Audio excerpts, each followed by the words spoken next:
Bienvenidos todos a una nueva emisión de La Patria que te parió, desde el estudio laboratorio, el Montevideano Laboratorio de Artes, como siempre, junto al compañero escritor Hugo Giovanetti Viola. Buenas noches. Y quien les habla, Álvaro Moure Cruzet. Hoy con un invitado para nosotros muy importante. De lujo. De lujo, porque nada más y nada menos con un referente de la música popular uruguaya. Le estamos hablando de Mauricio Ubal. Bienvenido, Mauricio. Bueno, un gustazo estar por acá en este laboratorio y bueno, también contento de que tengan esta vía de comunicación, ¿no? En definitiva, me parece muy linda y muy de acuerdo a los tiempos que corren. Alternativas Extramuros. a los grandes medios. Sí, sí. Bueno, personalmente, cuando nosotros decimos un referente de la música popular, lo decimos porque en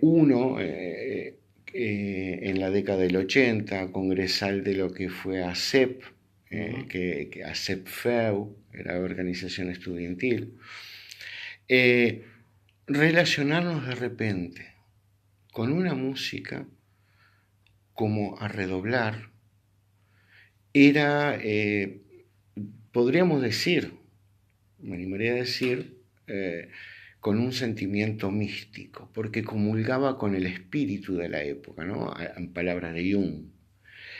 Hugo, tú que... Bueno, yo tengo una experiencia, aparte que Mauricio lo conozco desde aquella época, pero obviamente yo hacía 10 años que daba clase de guitarra, y un día aparece un pibe y me dice, ¿vos no conocés la canción A Redoblar? Y yo no. Y es un grupo que se llama Rumbo, que dicho sea de paso me costó mucho sacar el ritmo de la murga en la guitarra. Me acuerdo que lo había anotado Fernando Cabrera en un cancionero, porque es un huevo el ritmo de la murga en la guitarra. Y bueno, ahí yo hacía servicio de prensa para Sondor, porque comentaba discos para México, y entonces me dieron el disco de Rumbo y ya quedé impactado. Después te acordás que te visité para pedirte el segundo disco que salió comentado en la revista El Huevo. Me acuerdo. Bueno, y bueno, a mí me tocó presenciar un viraje, digamos, en el discurso de la música uruguaya. Y después estaba Gustavo Ripa, y que yo lo conocía porque era alumno de Olga Pierre. Y era la primera vez que yo veía que aparecía otra cosa. Cuando volví de Europa en el 75 encontré el canto pop, Carlitos Benavides, pero lo de ustedes fue juvenil y semióticamente se ha estudiado que el hecho de que apareciera ese canto casi murmurado tenía un toque conspirativo, ¿no? Bueno, contame porque la gente está encantada de saberlo. ¿Cómo se apareció eso con Rubén Olivera? ¿A Redoblar? Sí. A Redoblar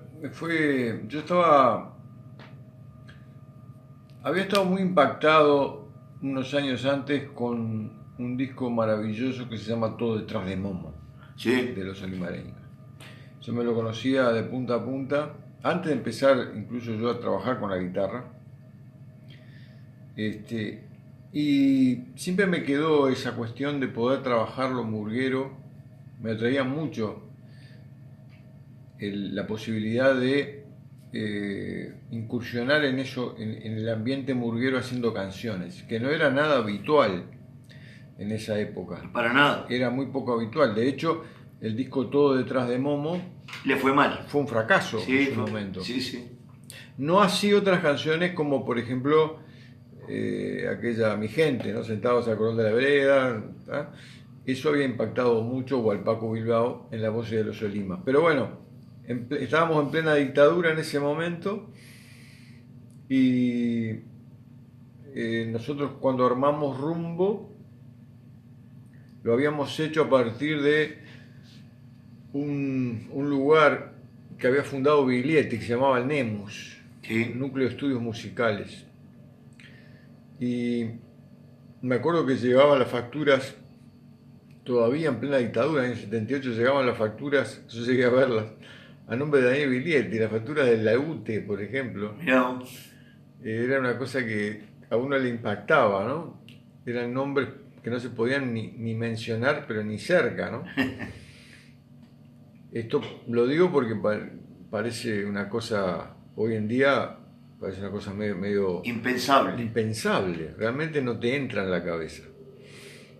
Pero nosotros aprendimos rápidamente esos códigos de que había cosas que no se podían nombrar.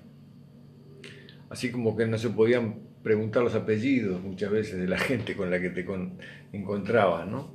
Era mejor no saberlo, los apellidos de la gente. Y entonces, a partir de Rumbo, el nombre mismo del grupo nace de aquel disco de los Olimareños también, que se llamaba así. Había toda una intencionalidad política, digo esto porque no era casualidad, que se llamaba Rumbo, porque en vez de Rumbo le podían haber puesto Sendero o Camino, no. Le pusimos Rumbo por determinada cosa al grupo. Y a mí me tocó ser en Rumbo el que aportaba la mayor cantidad de canciones. Por lo tanto, de algún modo, lo que cantaba Rumbo era lo que pasaba por mí, por mi cabeza. En el sentido, sobre todo, de lo que estabas comunicando en la canción. Es decir, el contenido. No tanto la forma sí se la daba al grupo. Pero las canciones eran canciones que iba haciendo yo.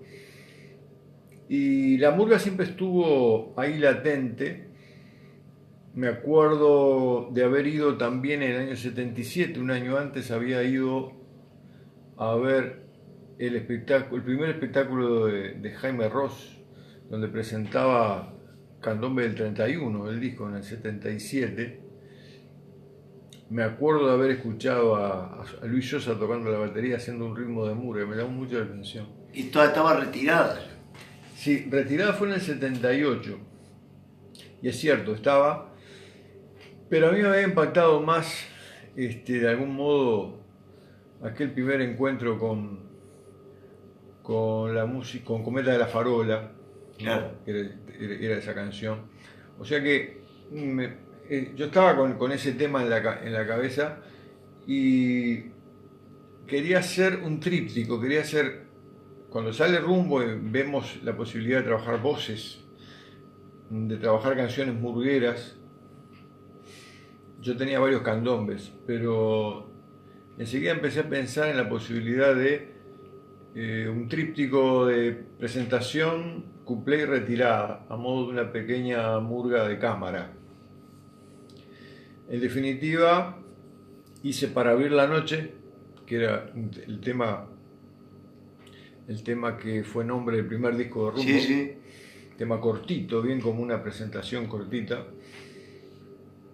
Y con Rubén Olivera hicimos A redoblar, nos quedó por hacer la parte del medio. Pero eso era lo que yo tenía pensado como primera cosa. En el medio fueron surgiendo otras canciones murgueras, porque ahí ya nos entusiasmamos con el recibimiento que tenía eso.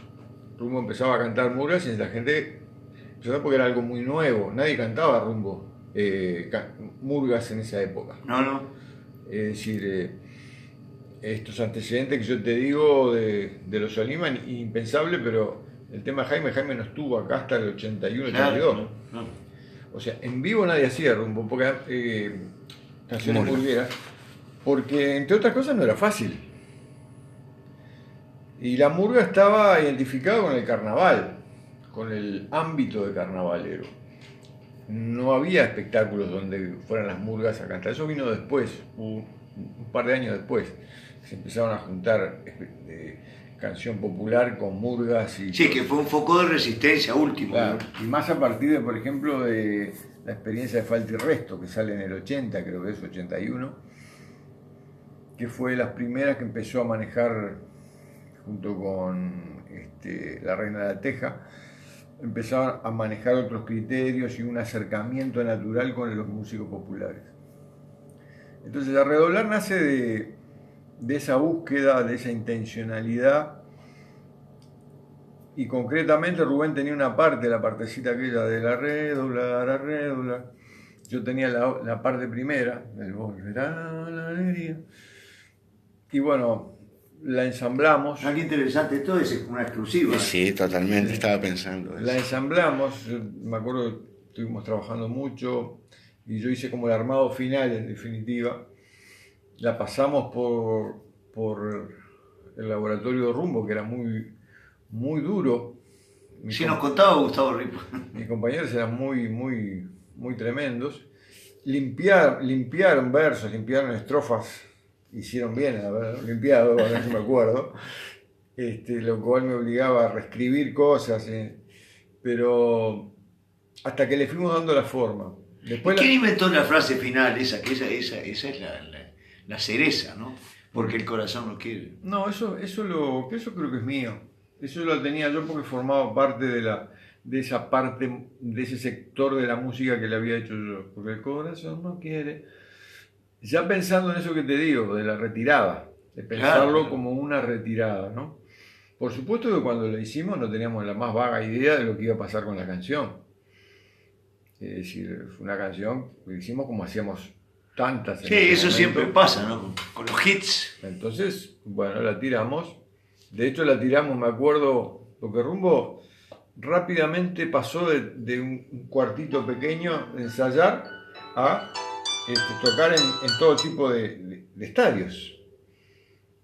Es decir, rápidamente, así, en 2-3 meses pasamos de tocar en ámbitos muy pequeños a tocar en el Palacio Peñarol, que se escuchaba bastante mal todo, era todo un tema. ¿Y cómo se vendía el disco? Sí, pero te digo esto, ahí tiramos a redoblar, me acuerdo, en un recital de veterinaria canta, y nadie le dio pelota, o sea, pero también nadie le dio pelota porque en ese momento empezaban a haber recitales grandes y era todo una especie de acto político, ¿no? A Redoblar empezó a volar y la gente ir a escuchar la canción cuando hicimos unos ciclos en el Teatro Circular que se llamaban Para Abrir la Noche, junto con Rubén. Ahí es donde empezamos a ver que la gente volvía, iba 3-4 veces a los recitales y además corría el boca a boca. Empezaban las notas, empezaba todo eso. La canción no estaba grabada, por supuesto. Antes que la grabaran. Sí. Nosotros empezamos, esto que te digo fue del año 79, octubre, la canción es por ahí, por octubre, septiembre, octubre es la canción. La terminamos y nosotros recién la grabamos como 1 año y pico después. Ah, mirá, eso es muy importante que se haya impuesto sin estar grabada. Sí, empezó a correr como un reguero de pólvora y las notas de prensa, y la gente a pedirnos la canción. Entonces ahí nos dimos cuenta que pasaba algo de más, ¿no? Por supuesto que uno, estando en la calentura del momento, lo tomábamos con total, como parte del asunto. Nosotros no sabíamos, pero sí pasamos rápidamente a estar en todos los recitales que había ahí y cerrarlos, los espectáculos, ¿no? Entonces, y cerrábamos con A Redoblar. Y la gente no nos dejaba ir si no cantábamos A Redoblar. Perdón, A Redoblar ya es un mito. No en el sentido de que hay gente que piensa que cuando uno dice mito, decir que estás hablando de algo, una mentira. Un mito es un referente cultural que acompaña el proceso de una cultura. Maracaná es un mito, el obelisco es un mito, y A Redoblar en sí es un mito. Y entonces se tejen historias alrededor del mito. Yo escuché decir que una vez, no es porque sea mi Liverpool, yo soy de Liverpool, tengo esa desgracia. ¿Es posible que sea en Liverpool que estaban cantando eso y entraron los milicos y no la dejaron de cantar? ¿O la inventó alguien eso? Mirá, es probable, me acuerdo así de algún evento. Yo no me acuerdo exactamente si era esa canción. Y si nosotros seguimos de largo, seguramente si seguimos de largo fue porque nadie nos dijo nada. no porque nos hacernos los valientes, ¿no? Porque en ese momento era muy salado todo, no podías jugarte con esas cosas. Pero es probable que en algún momento haya pasado eso. Nos pasó otras veces que se le agarraba mucho con Carlitos Vicente, porque no sé qué antecedentes tenía Carlitos. Lo que pasa es que los demás estábamos sin antecedentes para la cana. Claro, tenías 19 años. Yo tenía de 19 a 20 años.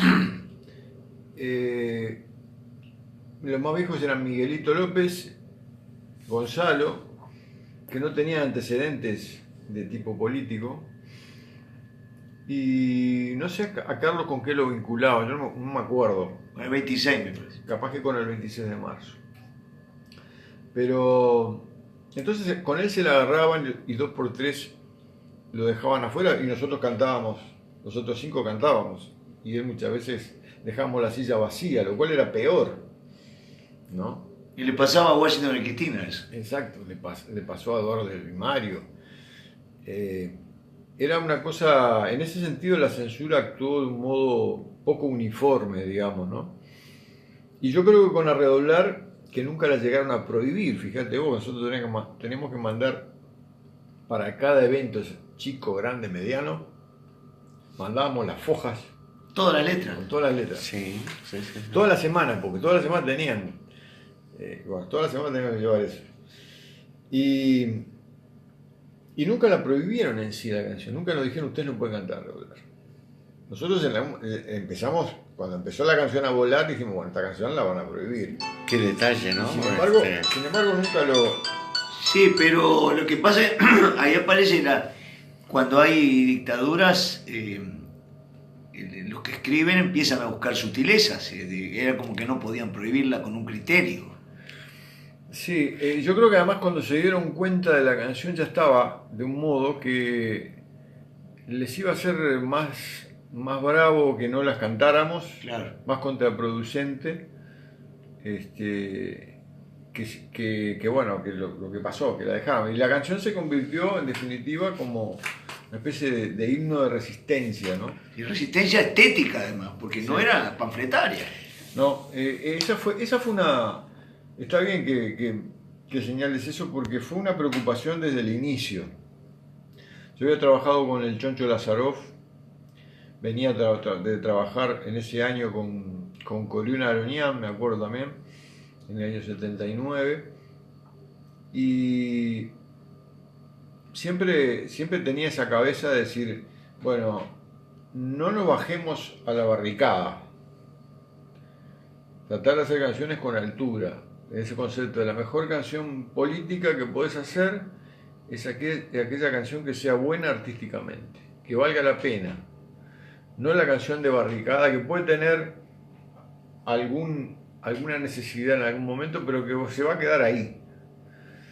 Entonces, todo lo concebíamos desde ese ángulo. Y cuando tratábamos de hacer las cosas, tratábamos de decir cosas que había que decirlas con segunda o con tercera, pero siempre cuidando una poética, tratando de no caer en golpes bajos desde el punto de vista, en el caso literario, pero también musical. Entonces había una búsqueda. Vos me preguntabas, por ejemplo, el tema del unísono, porque eso llamó mucho la atención. A Redoblar éramos 6 empezando la melodía, todo unísono. Y ese unísono era muy pesado, era muy cargado. Hoy se puede mirar como una cosa extraña porque no suena, porque no hay nadie que lo haga. Es la poética de la forma de que representaba a lo masivo. Exacto, era una manera de ser masivos, pero digo, nosotros no me acuerdo cómo llegamos a esa conclusión con el grupo de decir, hagamos toda la misma nota, pero que no suena igual. No es lo mismo que si yo me grabo 6 veces. Claro. La riqueza de los timbres hacía que la canción, así que estuviéramos cantando la misma nota, fue una cosa pesada, especial y además novedosa, porque creo que una de las cosas más interesantes que le pasó a Rumbo es que estaba aportando esa novedad de lo murguero, hecho de alguna manera, si querés, de cámara o delicada. Y re delicada porque tiene sexta en re. Cuando yo llegaba a los chiquinines yo no me daba cuenta de eso. Claro. Eso fue un asunto de Carlitos Vicente cuando se le acomoda, porque la toca él en la grabación, y la tocó él siempre en Rumbo. Y él le bajó la sexta en re para darle más peso a ese bajo, a ese sonando ahí. Y además le cambió, yo la había hecho empezando que no la había hecho en re, la había hecho en mi, como la canto naturalmente ahora, pero él la acomoda re porque al grupo le servía. Y después todo el trabajo de las voces fue un trabajo muy delicado, nos llevó mucho tiempo hacerlo,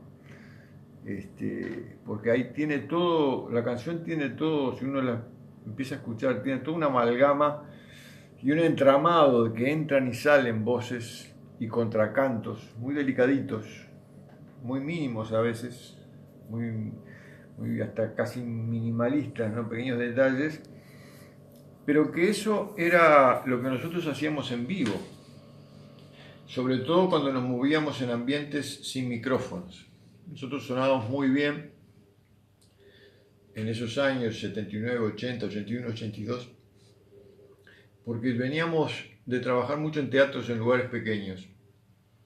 Y eso nos permitía trabajar todo ese detalle de las voces y escucharnos y balancearnos nosotros. Hay un video, esto se ve bien, hay un video que hay, que es del año 82, si no me equivoco, un video en YouTube, donde estamos cantando en un jardín. 1, 2, 3, va.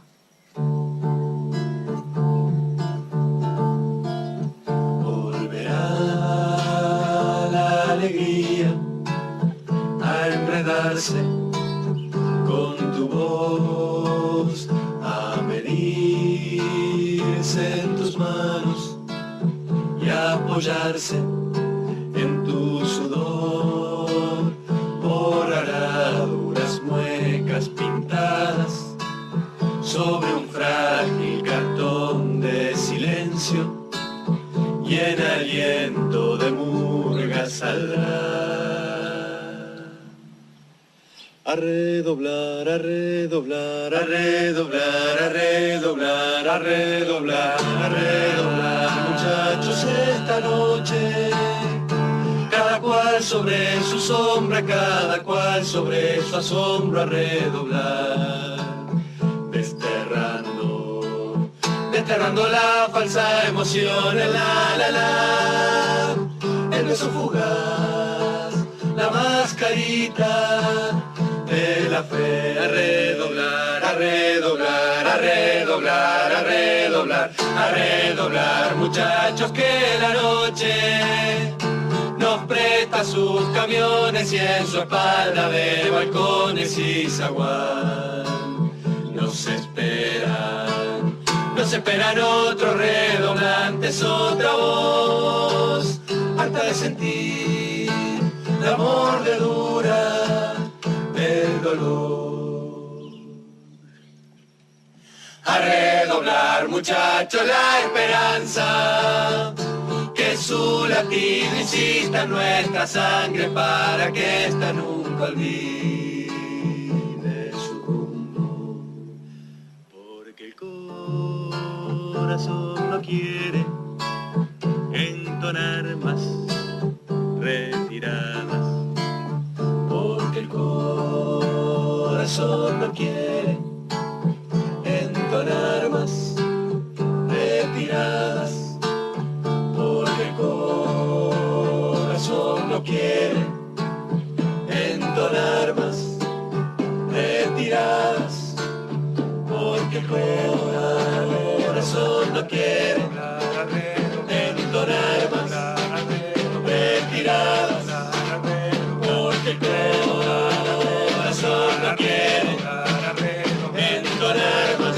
retiradas, porque el corazón no quiere entonar más retiradas, porque el corazón no quiere entonar más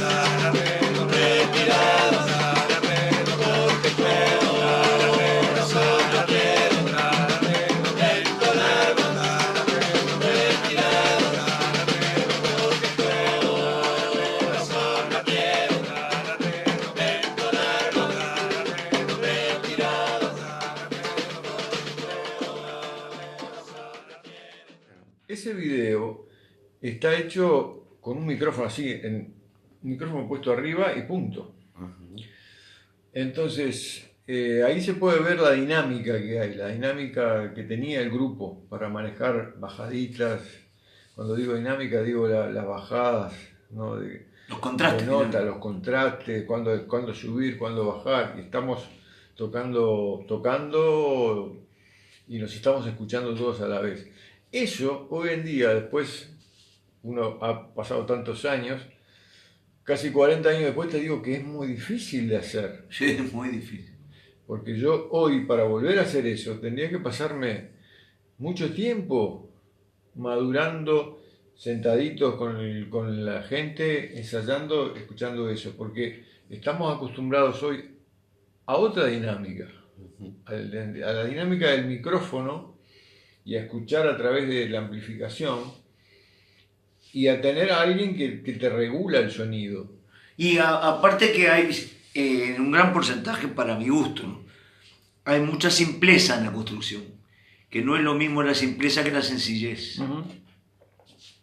Sí, estamos de acuerdo. Yo no quisiera dejar pasar por alto algo que mencionabas, para explicarle a los amigos que muchas veces, la mayoría quizás, no tuvieron la oportunidad de vivir este tiempo que tú estás narrando y que fue tan importante la participación de Rumbo y tuya en las composiciones para comulgar con lo colectivo. Que este eco que tú sentiste en la gente que tuvo el tema era a través del propio contacto con la gente, como tú decías, del teatro, porque no hay los medios, no podía haber tampoco, por la época, la difusión masiva, porque eran más bien alternativos, era como tú decías, quizás casi conspirativo de la gente.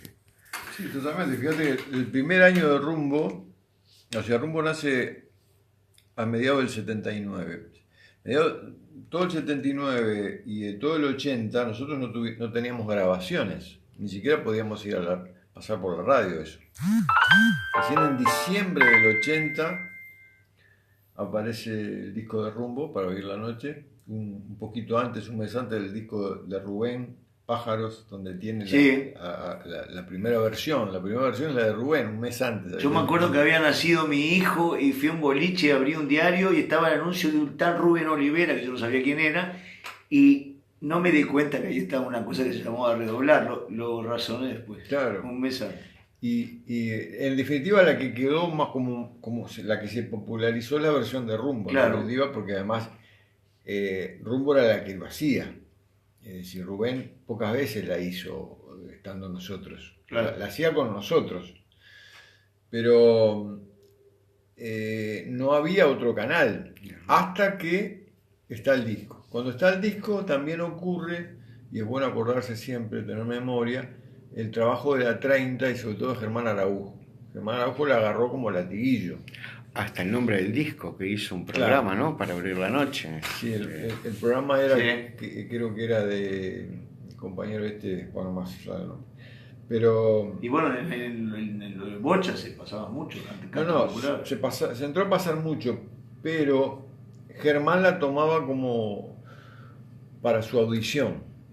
La ponía al final o al principio. Digamos que Germán fue un fenómeno mediático en la radio. Sí. Es cuando estuvimos con el Nacho Suárez, él marcó... No, absolutamente. Era algo... Porque además no había... Era la voz que decía algo. Exactamente.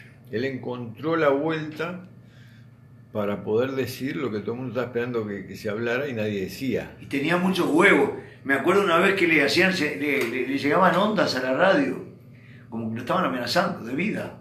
Y él decía, y ya estoy escuchando, dice, pero qué entierro que va a ser, Que hasta jugaba con eso, ¿no? No, el papel de Germán fue muy fuerte en ese momento. Creo que todo lo que pasó después con el Senado y todo lo demás ha desdibujado el papel de Germán y de la resistencia. Pero fue muy importante porque era, cuando no había voces estaba la de él. A veces hablando de cualquier cosa, porque no necesariamente hablaba todos los días de temas políticos. Pero él enfilaba, agarraba cualquier tema y lo enfilaba para el tema, para la actualidad y el qué tal amigos y no sé cuánto, y hablaba. Y era una cosa que, o sea, había una masa de gente que estaba prendida a eso. Y eso, ese hecho también para redoblar, le terminó que bueno, que acompañara esa voz Claro, también mucho. claro. Y bueno, y toda la 30, todos los programas de la 30, en fin, que la 30 también fue en ese momento el lugar que uno escuchaba, ¿no? Exactamente. Se puede decir que un poco, bueno, estamos en un día un poco duro, pero después todos salimos quintos. Eran un poco la celeste dentro de la música y esa canción. Sí, era La celeste junta a la gente. sí, sí, sí. Sí, sí, sí. La gente la tomó en ese momento, yo creo que como una referencia de resistencia, ¿no? Hoy la vemos más clara. En ese momento la gente la tenía y la estaba vivenciando. Y paralelamente empezaron a surgir otras canciones, otras murgueses, otra gente que empezó a hacer murgas. Ujú. Y nosotros con Rubén siempre, Tan sencillo. no, y además eludíamos, cuando veíamos que había algo que se parecía a Redoblar, ya lo desechábamos, ¿no?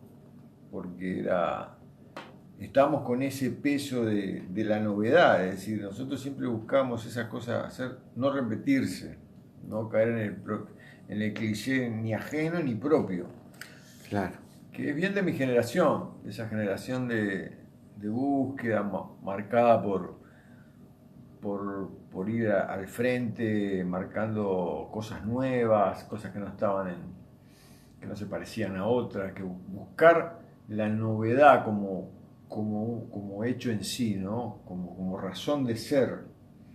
Sí. Y no tanto, bueno, sonar bien para que te pasen por la radio. Claro, ¿no? Y queda muy claro, por eso la especificación de lo que era el tiempo, la época, la importancia de la 30, porque si bien partimos a redoblar, porque es indudable, por todo lo que venimos hablando, Rumbo graba 3 discos, de los cuales hay temas memorables, también que están en la memoria colectiva.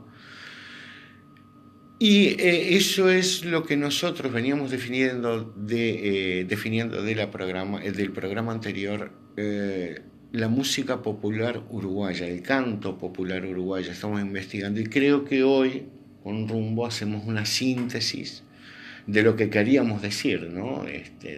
A partir de los 80 se define, se suma otra gente muy valiosa, y configura un fenómeno tan fuerte e importante como lo vivimos, por ejemplo, hoy el fútbol. Logró movilizar a las personas. Toda la semana había espectáculo pasivo. Lo lamentable es que se haya pinchado con el advenimiento de la democracia. Sí, en cierto modo era lógico pensar, nosotros lo veíamos venir, la disolución de Rumbo tiene que ver también en cierto modo con eso, ¿no? Claro. Porque como que se cumplió una etapa, ¿no? De ahí nuestra preocupación de siempre de no quedarnos en la canción de barricada, no hacer canciones de barricada, ¿no? Teníamos nuestras canciones fuertes, ¿no? Sí, Estaba aquella de hoy fui volando en todas las ventanas, el sueño trancaba, balado hoy mismo, que eran canciones guerreras también, ¿no? Montilla, que volvió.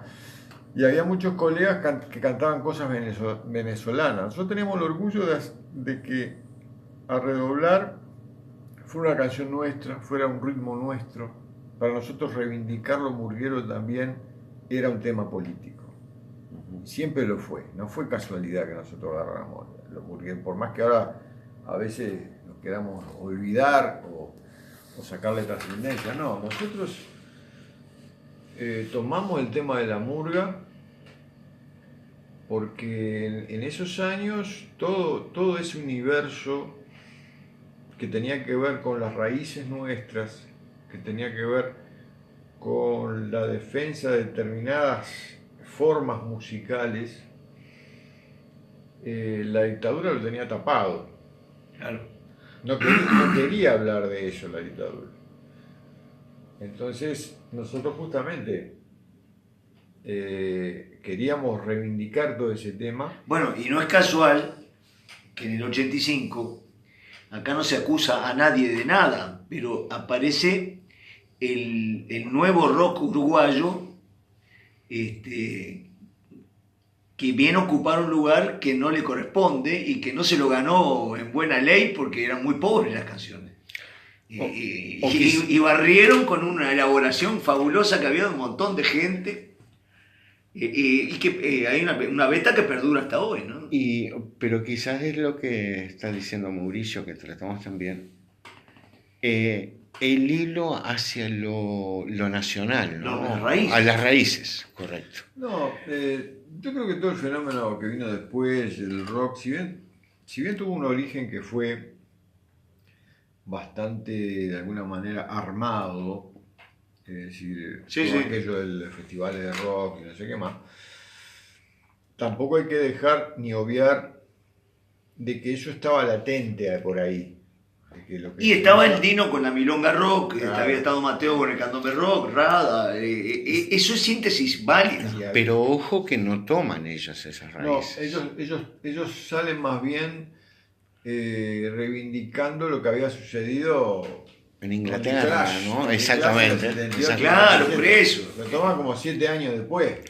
Exactamente. Eran punkitos. Claro, era todo el movimiento punk. Pasa 10 años para claro. que descubran las líneas que tú decís. Claro. El rock uruguayo pasa 10 años. Claro, porque además toda la gente que había hecho el rock de los fines de los 60 y principios de los 70 no estaba acá, no estaba en este país. ¿No? Había muy poco y había algunos grupos, me acuerdo de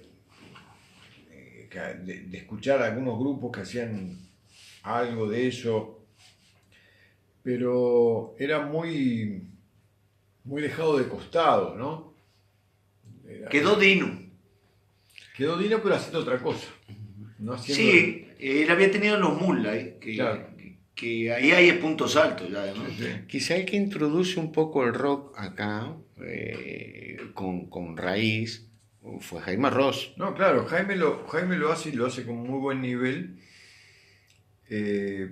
uniendo tal vez esa cuestión de fines de los 60, exactamente, principios de los 70, con otra cosa y trayendo también su carga de candombe y de murga, ¿no? Es decir, con una alta exigencia a nivel de grabación, que nosotros acá no teníamos. Él había agarrado toda esa baqueta en Europa.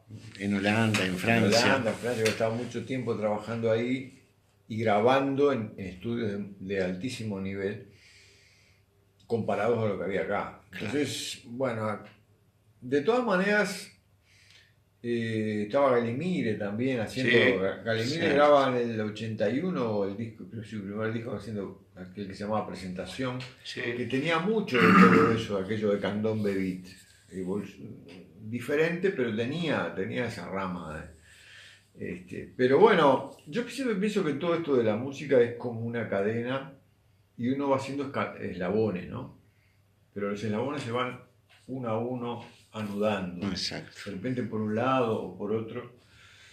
Pero nunca hay partos naturales así, como si fuera saliendo de una lechuga, ¿no? Es decir, todo va encadenado. Y otro punto que es clave en tu compositiva, tu tarea compositiva, pero que ya empezó en rumbo, es el del fútbol.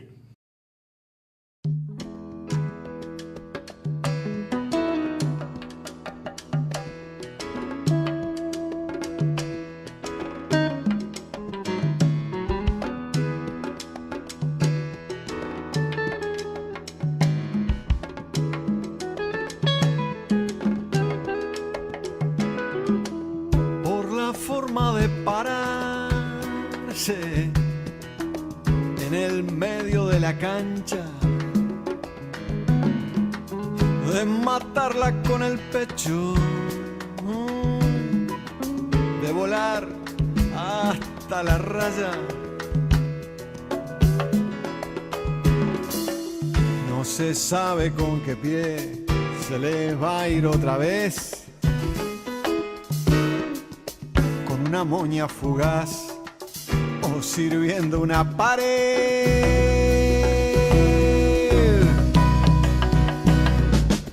Por la forma de pararla, de apretarla contra el piso, levantando la cabeza, ganando el pique cortito.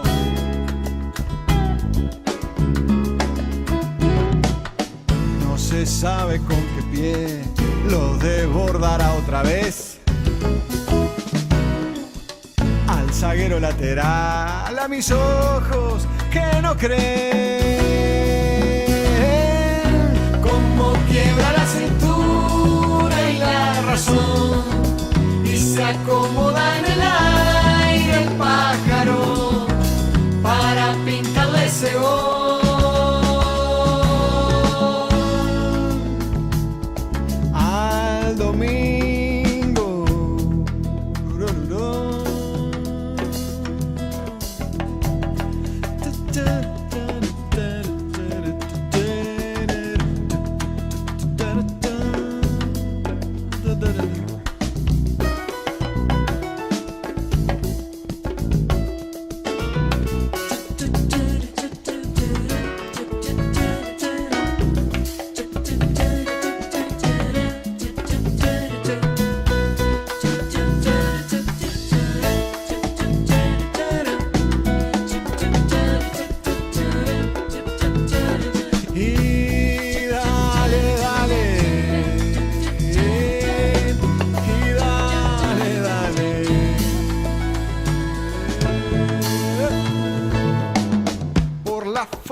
cambiarla sin hacer una de más, por esa comba exquisita que se anticipa, que se anticipa, que se anticipa al azar.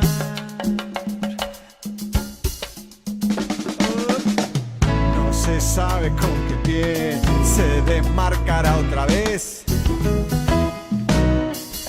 de las canillas del back en su camino a la red.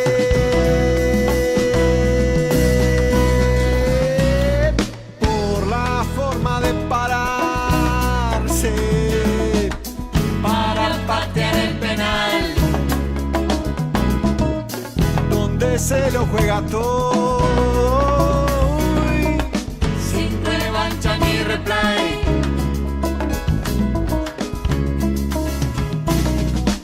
No se sabe con qué pie se desmarcará otra vez el zaguero lateral de mis ojos que no creen, como quiebra la cintura y la razón, y se acomoda en el aire el pájaro para pintarle ese gol.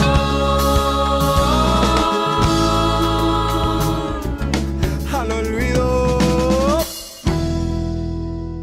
El de fútbol también.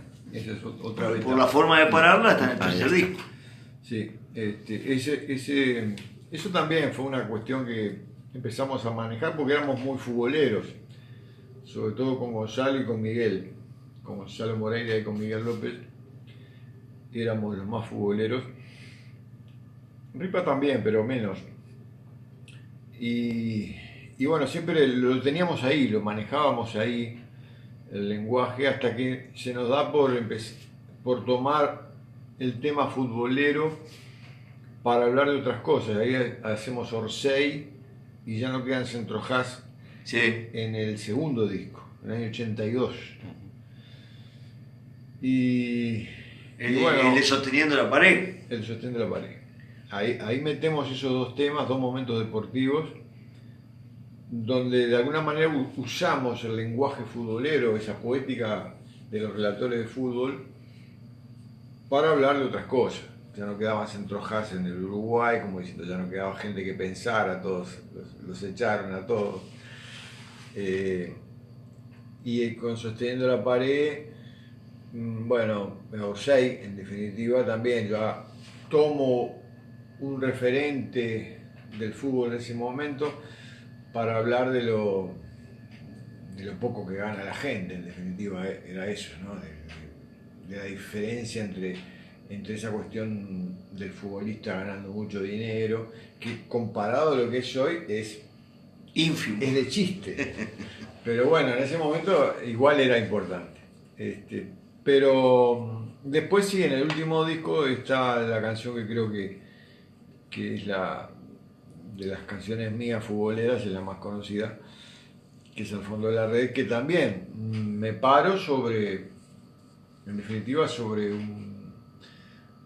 yo lo que intentaba hablar cuando arranco. Yo arranco esto a partir de una imagen que es Por la forma de pararse. Y Por la forma de pararse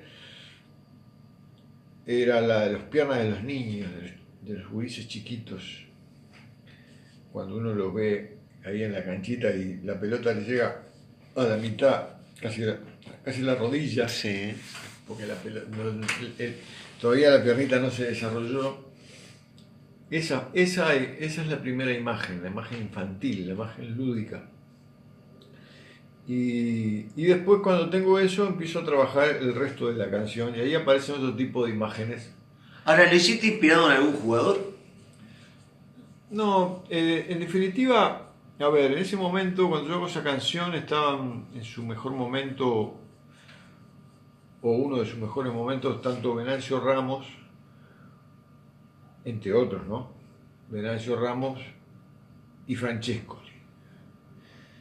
Uno era, el Francescoli era el tipo exquisito, el tipo elegante para jugar, para pasar la pelota, para driblear.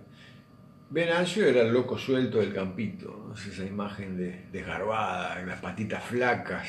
Imparable y muy improvisador. Entonces, entre esos dos elementos y los chiquilines empiezo a armar la canción. Pero en definitiva es una especie de pequeño homenaje a la belleza lúdica del fútbol. Al héroe futbolero. Sí, pero también al juego. Nosotros jugábamos a la pelota, no le decíamos jugar al fútbol. Claro.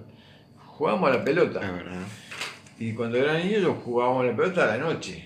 Entonces, esa cuestión de ir armando figuras y ir poniendo imágenes fue a partir de tener esa sensación de decir, bueno, quiero hacer un retrato del buen fútbol, del fútbol lindo, de la belleza del fútbol, y jugar con el tema del tiempo, que es una preocupación que para mí ha estado siempre, ¿no? El fútbol es muy fugaz, todo en el fútbol es fugaz la gloria, es fugaz la derrota, es fugaz la vida del futbolista en sí. Los futbolistas son viejos cuando tienen 33 años, ya son viejos. Bueno, ahora un poquito más, sí. pero tampoco mucho más, ya se entra a sentir la diferencia. Es muy corta la vida del futbolista. La vida útil, realmente, su mejor momento es muy corto. Entonces digo, todas esas cosas son lindas. El tiempo que tiene el futbolista para redondear una jugada cada vez es más breve. Todo es muy corto en la vida del futbolista. Entonces, de eso un poco habla todo, pretende hablar la canción, ¿no? La fugacidad. Bueno, y un poco para transportarnos en el tiempo. A mí me falta algo. Bueno. Resulta que yo enseño música y guitarra hace 51 años. No tengo 2000, tengo 70, pero empecé a los 19.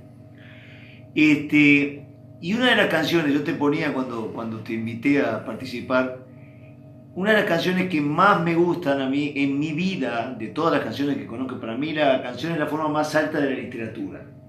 Más que la novela, siento que tiene hándicap, ¿verdad? Porque tiene armonía, melodía, interpretación, pero si a mí me vas a elegir una forma literaria, es la canción. Y tenés esa canción que se llama Lugar de mí, que yo me mato analizando, tallereo la letra de la canción cada vez que la enseño, y la enseño hace añares y a gente de toda edad. Hay algo que te va a sorprender tal vez. Yo tuve una experiencia personal que alude al estado de ánimo del que hace esa canción, que a mí me cambió la vida, que fue un amor platónico. Yo sé que en esa canción se extrae de esa canción como que hay una relación sexual también, pero el mío no fue sexual y me cambió la vida. Eso en el Renacimiento se le llamaba amor a lo divino, lo que hizo San Juan de la Cruz, y venía de la Biblia, del Cantar de los Cantares, con Salomón y la Sulamita. O sea, como que el que está cantando en la otra persona no solo ve a la otra persona, sino que ve como el absoluto. Es muy importante que hayas logrado eso. ¿En qué estado estabas ahí? Y estaba totalmente, como vos decís, enamorado. Pero adorando. Sí, lo que vos decís es totalmente así. Estaba en una situación de absoluta... de una forma divina de querer. Bueno, entonces no estoy tan loco.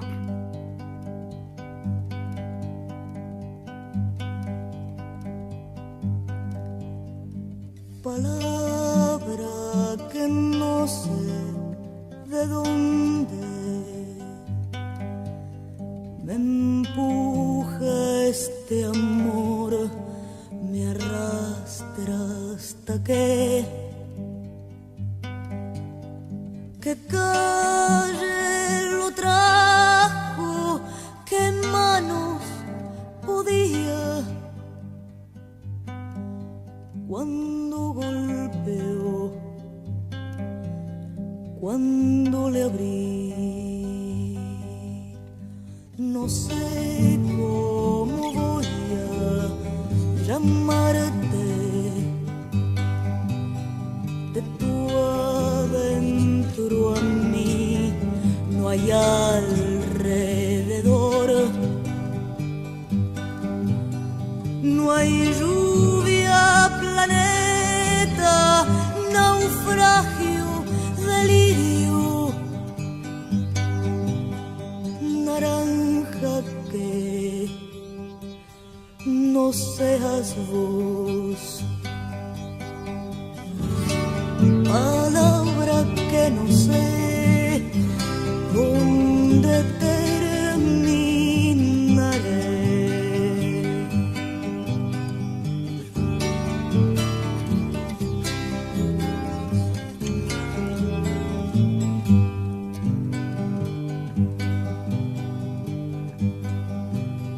Qué asombro es sentirme en tu abrazo, recobrar la piel desde tus orillas, saber que detrás del beso nos vigila, intacto aún todo el amor. Y aunque aprendemos que lo lejos también puede ser error de los ojos,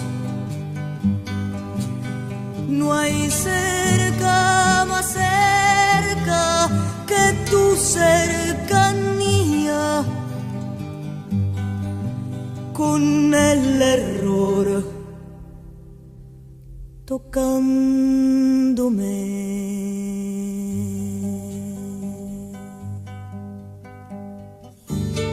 Palabra que no sé dónde terminaré.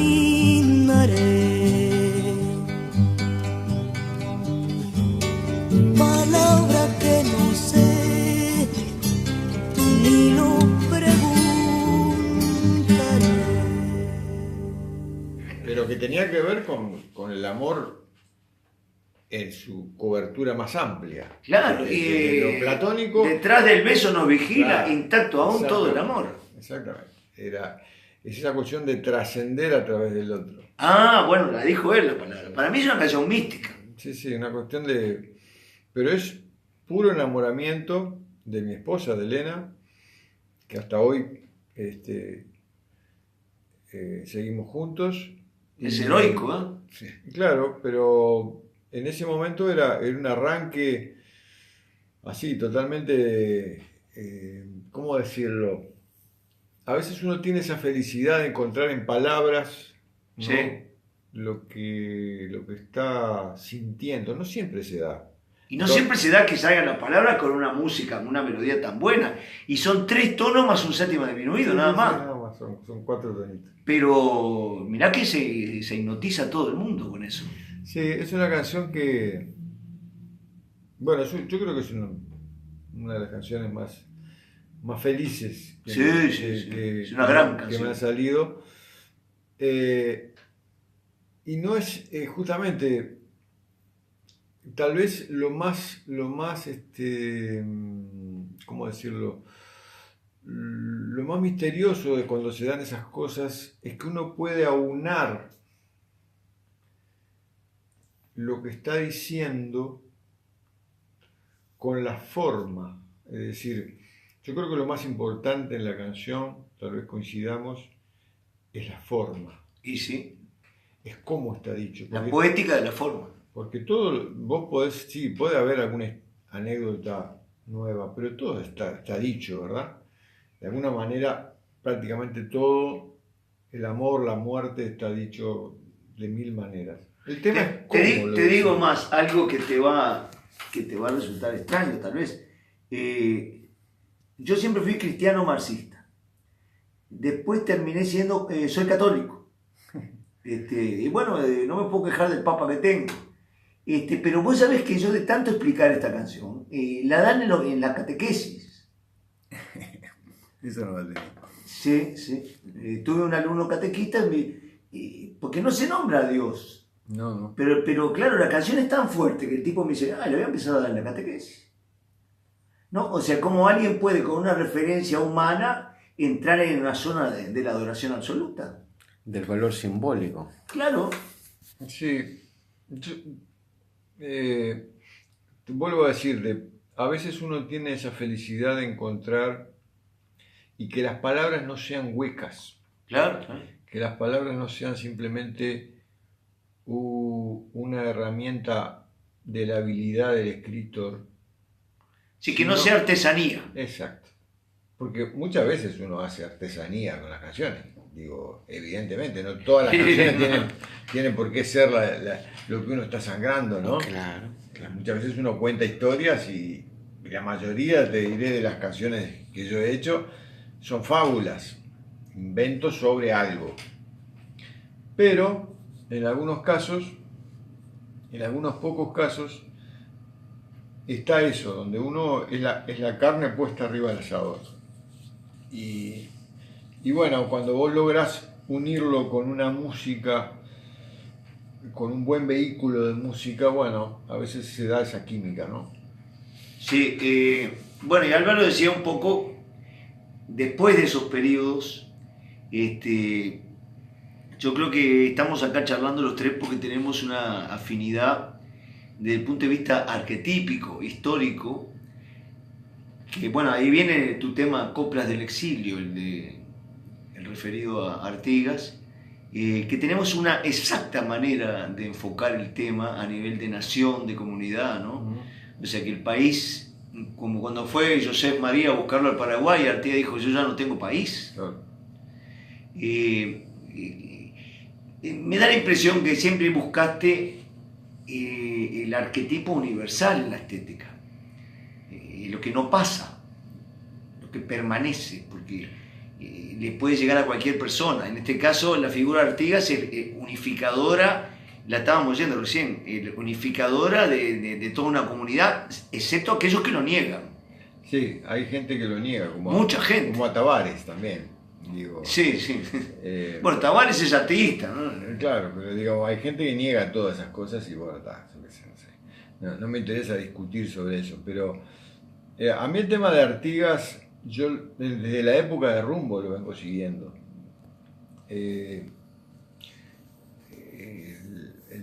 Cuando empecé a leer sobre Artigas, que mi esposa, que es docente, me lo empezó a meter, a hacerme leer sobre esas cosas, no había tampoco mucho material sobre Artigas. Había cosas muy lindas, ¿no? Y me acuerdo de algunas cosas, yo qué sé, que no necesariamente eran de artiguistas, pero aquello de los orientales, de Idea. Los 4 temas de Tabaré. Los temas de Tabaré Echeverría, algunos temas de Lima, de Víctor Lima y de Rubén Lena, Sí, bueno, sí. obviamente, don José. Don José. Había cosas muy lindas. También estaba lo de Zampayo, aquel disco entero de... Sí.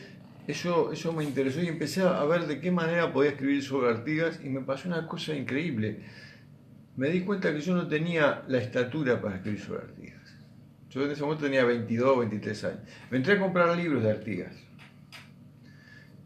y a leer sobre Artigas. Pero me di cuenta que era demasiado grande. Entonces dije, yo esto lo voy a tener que... Era de época de Rumbo, ¿no? Hubiera querido hacer algo, pero me daba cuenta que me faltaba paño. Y bueno, tuve como 20 años para pasar. Y sí, porque sabes el tema de la años. persecución de Ramírez, los datos Claro. históricos están impecables. Claro, en algún momento cuajó y empecé a ver eso y empecé a ver el hilo. Vuelvo a hablar de lo mismo, de la forma, por dónde escribir sobre eso, ¿no?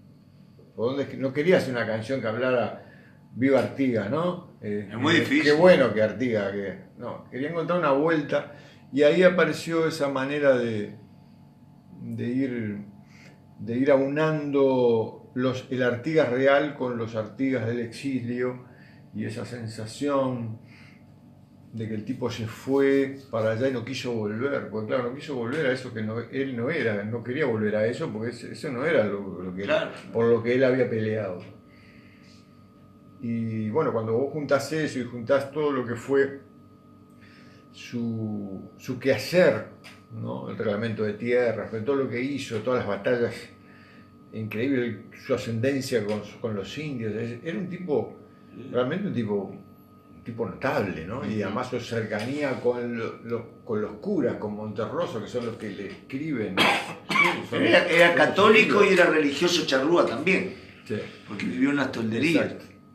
Y entonces era un religioso mestizo, era un místico mestizo. Pero a su vez estaba a tono con las ideas últimas, porque Sabía todo. Monterroso y todo lo demás venían de Córdoba, de la Universidad de Córdoba, no eran ningunos nenes, eran tipos Claro. muy capos en ese momento. Formado con los jesuitas. Exacto. Entonces, de ahí uno que lee las cosas que son firmadas como por Artigas, pero que en realidad le hicieron los secretarios, transmitiendo pero en Sí, que nivel. de paso se la retorizaron horrible. Exactamente. Porque mi autoridad emana de vosotros y ellas, eso es un Sí. floreo de Barreiro. Eso- Artigas tiene que haberlo dicho distinto. Seguramente, pero bueno, es literatura también. Sí. ¿Qué nivel? ¿No? Es decir, ¿qué nivel para decir lo que está diciendo? Entonces, eso es muy fuerte. Digo, las cartas que escribe, después que escribe Artigas durante el éxodo, en fin, es decir, las cartas que les mandaba decir, por favor, tráiganme comida para la gente esta que no sé cómo. La forma en que lo dice, es decir, Hay un momento que cruzan, él vadea la Lluí para combatir a los portugueses y la gente se le viene atrás. Ujú. Y en una carta, que ahí es donde puedes ver cómo escribía Artigas, ¿no? Dice, ¿cuánto cuesta decorarse con la dignidad de libres? Totalmente. Eso Increíble. parece Vallejo. Es increíble. No, Artigas es increíble. Vos sabés que yo si querés le podemos hacer una versión en vivo. Buenísimo. Claro. Sí, y con esta manera cerramos. Maravilloso. Perfecto. Pero vamos a hacer ¿Es así así. como lo hacemos? Sí, sí. Sí. mientras tú te preparas la guitarra, nosotros damos la versión de audio terminada y vamos a comenzar con la audiovisual, como quien dice. Bueno, hasta luego, amigos. Esperamos que esto, creo que Hugo ha sido un testimonio que queda. Sí, esto forma parte de la investigación in situ De la con memoria los protagonistas. colectiva. Exactamente. Eso es interesante. Gracias, Mauricio. No, encantado. Capaz que usted tenía intención de seguir, pero podemos otro día perfectamente ¿Cómo no? seguir charlando de todo, porque nos hemos parado en 2 o 3 puntos. ¿No? Exactamente. Pero ya coronar la noche con una canción.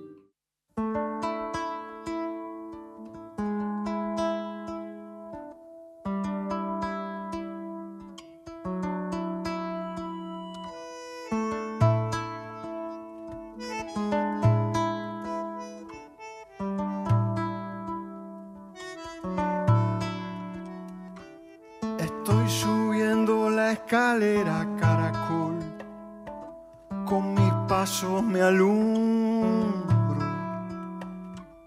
La noche cae y yo tengo que encender el faro del fin del mundo. Los escalones son más altos cada vez, se alargan al oscuro. Sigo trepando la empinada espiral, dando vueltas al nudo.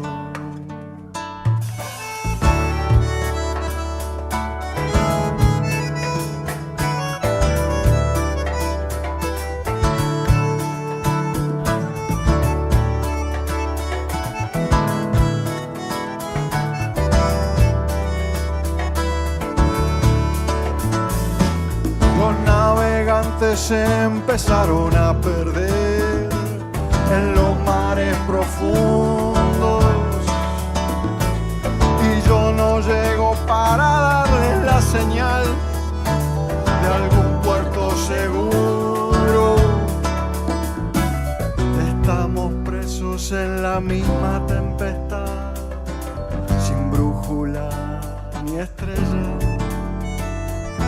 Estamos perdidos en la misma catedral, pero con Dios afuera. Y quemo sal, y quemo luz, y quemo lo que me queda. Y quemo fe, y quemo ayer, fueguito pa' que me veas.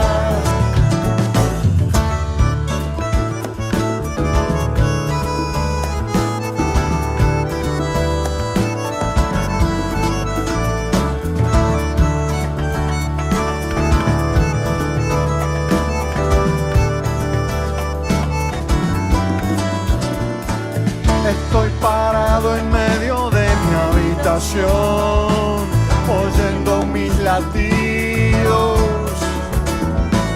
Navego a ciegas sin el faro de tu voz, agua del desatino. Estamos presos en la misma tempestad, la radio es una niebla. Estamos solos en la misma soledad.